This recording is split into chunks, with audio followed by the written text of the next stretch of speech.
Sisters twin craft பார்க்கலாம், அது நல்லா இருக்கும். என்னாலலாம் வைக்க முடியாது, நான் மேட்ச் பார்த்துட்டு இருக்கேன். உனக்கு பாருன்னா வரலன்னா எஞ்சி போ. இப்போ நீ வைக்க போறியா இல்லையா? 2 நாள் லீவ் விட்டுருக்காங்க, படிக்கிறது அக்கறையே இல்லை 2 பேத்துக்கும். எப்ப பாரு டிவி முன்னாடியே போய் உட்காந்துருக்குறது. மரியாதை போய் எஞ்சி படிக்க போறீங்கன்னு அடி வெளுக்கட்டுமா? சொல்ல சொல்ல 2 காது கேட்கா இல்லையா? டிவி பார்த்துட்டு உட்காந்துருக்கீங்க. போய் எஞ்சி படிக்க போங்க. முதல்ல உங்க லஞ்ச் பேக்கை கொண்டாங்க. துவச்சி எத்தனை நாளாச்சு, அதை அலசி போடணும். கொண்டாங்க 2 பேரும். என்ன லஞ்ச் பேக்ல இருந்து ஒரு வாடையா அடிக்கி? ஏறு கொண்டு போட சாப்பாடு பூரா லஞ்ச் பேக்குள்ள தட்டில வச்சிருக்கான். எருவ மாடி சாப்பாடு பூரா காலையில் ஒரு அவசர அவசரமாக செஞ்சு கொடுத்துட்டு பூராத்தையும் திங்காம இப்படி போட்டு வச்சு கொண்டு வந்திருக்கான் பாரு. இன்னைக்கு வரட்ட தோழியை உரிக்கணும். இல்லை நவீனே, அங்கே வாணி முதல்ல நீ என்ன பண்ணி வச்சிருக்க? வாணி முதல்ல உனக்கு தோழியை உரிச்சு தொங்க விட்டுறேன். எருவ மாடு.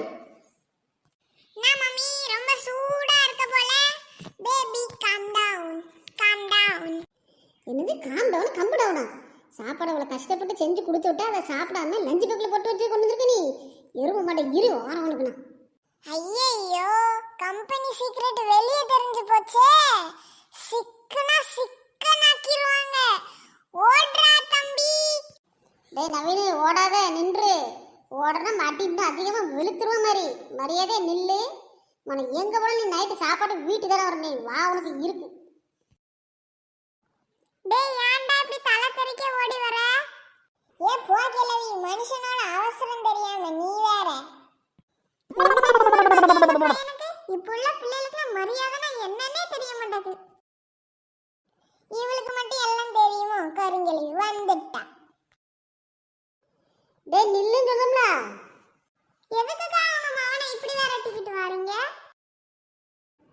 அது ஏன் கேட்குறீங்களா? ஸ்கூலுக்கு கொடுத்து விட்ட சாப்பாட்டை அதை ஒழுங்காக சாப்பிடாம லஞ்ச் பேக்கில் சைடு ஜிப்பில் போட்டு அதை மூடி வச்சு கொண்டு வந்திருக்காங்க. ஒரே நாற்று இன்னைக்கு துவைக்க எடுக்கும் போது. நானும் ஒன்று சொல்லணும்னு நினச்சேன். பார்த்துக்கோ, பையன் எப்போ பார்த்தாலும் அந்த குப்பை தொட்டியில் போய் எனக்கையே கொட்டிட்டு கிடந்தான். இப்போ தான் எனக்கு தெரியுது, இப்போ சோத்தை தான் இப்படி கொட்டிட்டு கிடந்திருக்காங்க போல. அப்படியாக்கா? இது எனக்கு தெரியாமல் போச்சு. அந்த நாய் டெய்லி இந்த வேலை தான் பார்த்துருந்துருக்கு.